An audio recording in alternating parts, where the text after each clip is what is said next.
America మాత్రం Iran దెబ్బకి బిత్తరపోతుందని చెప్పడంలో ఎలాంటి సందేహము లేదు.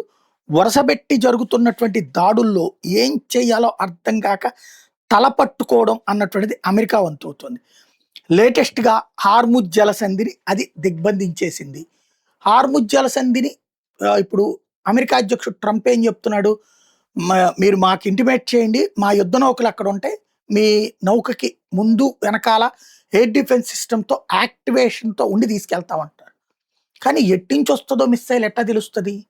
ఇంకో పెద్ద సమస్య ఏమైపోయిందంటే, అక్కడ ఆ రూట్ రావడానికే భయపడిపోతున్నారు కంపెనీలు. ఎందుకంటే చావడానికి తెగించి రావాలా? ఎవడొస్తాడు వ్యాపారం చేసేవాడు ఎవడన్నా చావడానికి?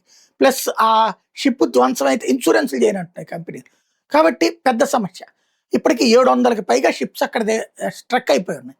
ఇరాన్ వార్నింగ్‌కి భయపడి వాళ్ళెవరు ముందుకి, వెనక్కి కదలట్లేదు. అమెరికాకి ఇది అతిపెద్ద ఫెయిల్యూర్ అవుతుంది. ఇప్పుడు మరి దాన్ని ఎలా సాల్వ్ చేసుకుంటుందో చూడాలా.